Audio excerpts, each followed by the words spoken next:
Hey guys, आज की इस वीडियो में आप लोगों को बताने वाला हूं कि आपके पास अगर Vivo Y19s 5G फ़ोन है, इस फ़ोन में आप अगर स्मार्ट कॉल सेटिंग करना चाहते हो तो कैसे कर पाओगे। तो सबसे पहले दोस्तों अपनी सेटिंग ओपन कर लेना है। उसके बाद नीचे आ जाना है और नीचे आ जाना है, यहाँ पे लिखा होगा शॉर्टकट एंड एक्सेसिबिलिटी, इस पर क्लिक कर देना है। यहाँ पे स्मार्ट मोशन लिखा होगा, इस पर क्लिक कर देना है। यहाँ पे दोस्तों देखोगे स्मार्ट कॉलिंग लिखा होगा, इस पर क्लिक कर देना है। मैं यहाँ पे सारी सेटिंग दोस्तों बताऊंगा किसका क्या मतलब होता है। तो यहाँ पे लिखा है स्मार्ट कॉल, इसे ऑन कर दोगे, इसका मतलब क्या होता है। इसका मतलब ये होता है जैसे कि आपने किसी नंबर पे क्लिक कर दिया और जैसे कान के पास ले जाओगे तो ऑटोमेटिक कॉल जाने लगेगी। नेक्स्ट यहाँ पे स्मार्ट आंसर, इसे ऑन कर दोगे, इसका मतलब क्या होता है। जैसे कि आपके फ़ोन पर किसी की कॉल आ रही है और जैसे कान के पास ले जाओगे तो ऑटोमेटिक कॉल जो है रिसीव हो जाएगी।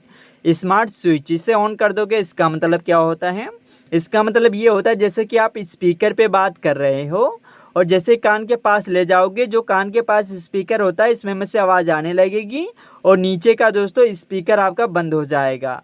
नेक्स्ट है यहाँ पे स्मार्ट म्यूट, इसे ऑन कर दोगे, इसका मतलब क्या होता है।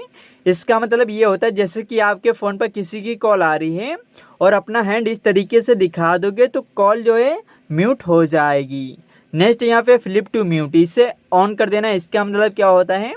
इसका मतलब ये होता है जैसे कि आपके फ़ोन पर किसी की कॉल आ रही है, अपना फ़ोन इस तरीके से उल्टा रख दोगे तो आपकी कॉल जो है साइलेंट हो जाएगी। तो इस तरीके से आप दोस्तों स्मार्ट कॉल सेटिंग सारी ऑन कर लेना। वीडियो अच्छी लगी हो तो वीडियो को लाइक एंड चैनल को हमारे सब्सक्राइब करना ना भूलें।